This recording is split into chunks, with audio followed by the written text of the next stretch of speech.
Give me that learner's definition of it. It'll say the next one. Yep, that's it. If someone or something is preeminent in a group, they are more important, powerful, or capable than other people or things in the group. There you go, in the group and in a family set. And you as a man, what does it say? You are important, you are powerful, and you are capable. When Jesus the Christ, the Spirit, comes upon you and he calls you as a soldier. Never forget that. Is that it for preeminent? Yeah. Okay, let's see the synonyms. Go ahead, let's read those. Synonyms of preeminent. Distinguished. Dominant. Main. Outstanding. Peerless. Predominant. Renowned. Transcendent. That's you. And when you a man, you take on a wife, you got kids in your household, yeah, you are preeminent. You are predominant. You are transcendent.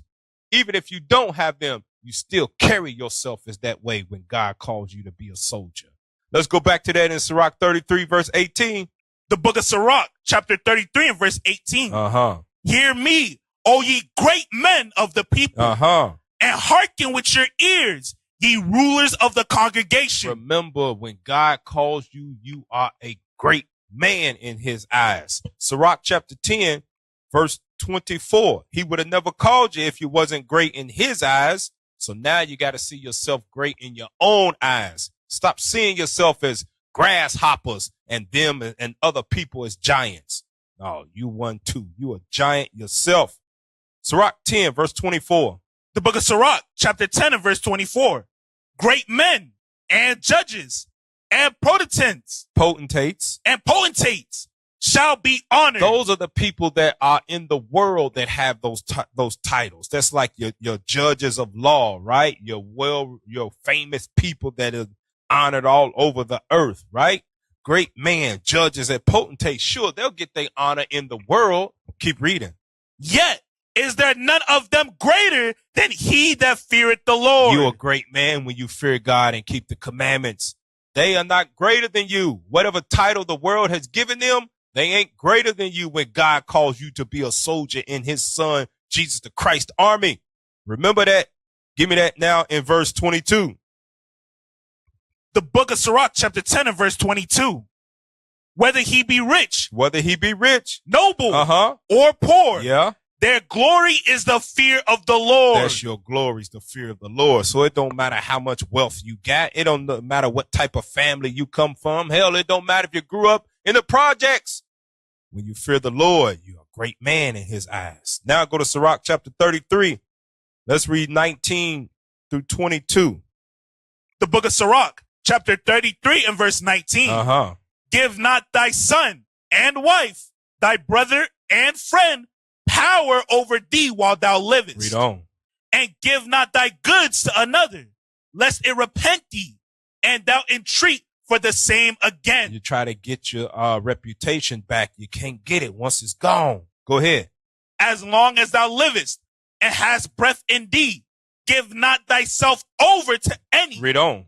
For better is it that thy child should seek to thee, that thou shouldest stand to their courtesy. Read on. And all thy works, keep to thyself the preeminence. Keep the preeminence. Keep the predominance.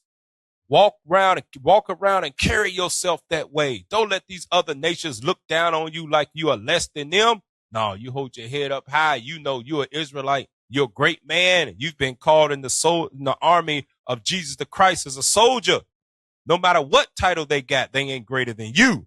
You always keep the preeminence in your household, especially you don't give your wife power over you or your kids. They are to stand to your courtesy. When you say come here, they ass better come there. When you say do this, they better do it. Because God said you got the preeminence. Can you pull back up what the synonyms of preeminent so we don't forget those? Read it again. Distinguished. Be distinguished always.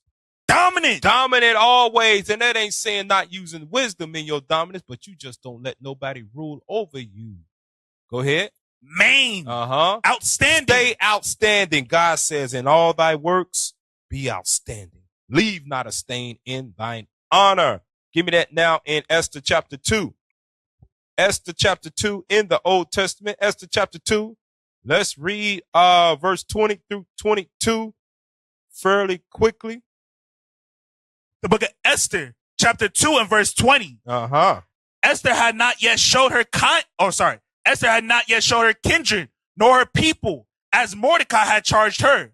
For Esther did the commandment of Mordecai, like as when she was brought up with him. My bad. Esther chapter 1, verse 20 through 22. That's what I want. Esther chapter 1, 20 through 22. Go ahead. The book of Esther, chapter 1 and verse 20.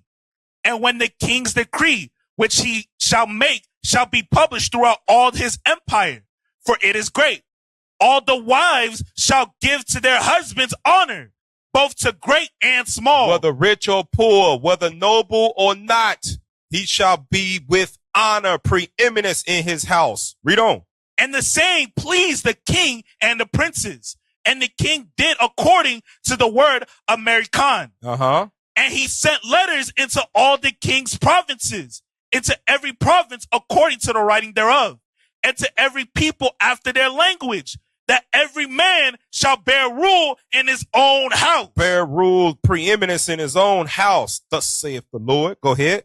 And that it shall be published according to the language of every people. Give me that now. Wisdom of Solomon, chapter 6. Every man, whether rich, whether poor, whether noble or not, he should bear rule. He should have preeminence in his own house. Never should he be a simp.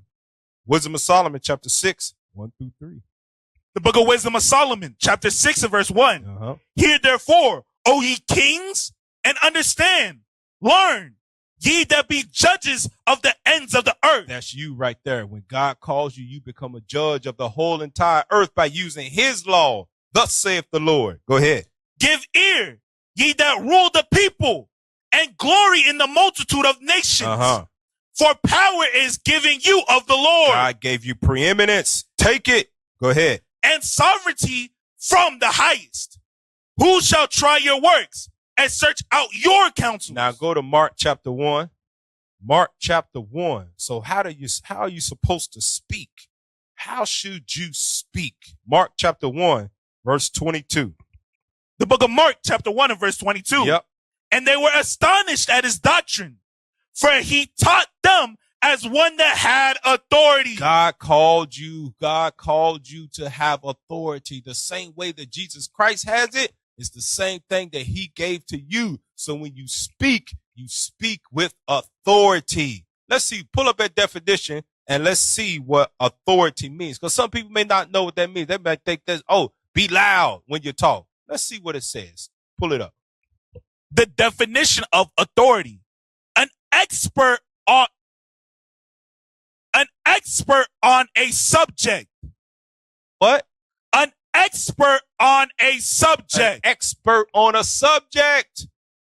That's what you should be. When it says authority, that don't mean just being loud. I'm going to be louder than you. No. It means be an expert on a subject. Know what you're talking about. What's the next one? Go back to it. Read that second one. Yeah, 8. 8. Persuasive force. Persuasive force. That's authority. You're persuasive in your word. They can't gainsay your mind. You know what you're talking about. That is authority. Speak with it, just like Jesus the Christ did. Let's go to that next one that we got up there on authority. Let's see what Learner said, because they put it in sentence form. Go ahead. An authority is an official organization or government department that has the power to make decisions. Didn't we just read where it said, God said, I have made you judges of the earth. You've got authority with God. Read number 2. 2. Someone who is an authority on a particular subject knows a lot about it. Knows what? Knows a lot about it. In order to be authoritative on something or have authority, you're going to have to study to show yourself approved. That's how you get to that level of speaking with authority. You know what you're talking about. Jump down to the next ones. 1. Authority is the right to command and control other people. Ooh, right there. Read what's up under that. What does it say under that? Family. A family member in a family business has a position of authority and power. So family member in a family business. Okay, go ahead. Read the next one, number 2. If someone has authority, they have a quality which make other people take notice of what they say. Of what they say. That's how Christ spoke. He knew what he was talking about. He wasn't just loud all the time. No, he spoke loud when he needed to. But all the time when he spoke with authority so much that the Pharisees said, man, we can't ask this dude no more questions. Know what you're talking about when you speak. Speak with persuasive force, right? Give me that now in Sirach 39, verse 1. Let's see how you get to that level of thinking. The book of Sirach, chapter 39 and verse 1. Uh-huh. But he that giveth his mind to the law of the Most High and is occupied in the meditation thereof will seek out the wisdom of all the ancient and be occupied in prophecies. That's how you get authority. When you meditate upon the laws of God, upon the wisdom of God, upon the prophecies, when that becomes your breakfast and your dinner and your nighttime snack, when you start meditating upon the words of the laws of God, that's how you begin to speak with authority. Jump up to verse 6 now. Verse 6. When the great Lord will, he shall be filled with the spirit of understanding. He shall pour out wise sentences and give thanks unto the Lord in his prayer. In his prayer, you're going to pour out wisdom. Now, give me that in Wisdom of Solomon, chapter 8. Let's read 10 through 12. Let's get an example of authority. Wisdom of Solomon, chapter 8. Let's read 10 through 12. The book of Wisdom of Solomon, chapter 8 and verse 10. For her sake, I shall have estimation among the multitude. That's wisdom, right? Go ahead. And honor with the elders, though I be young. Though he what? Though I be young. Though I be young. Go ahead.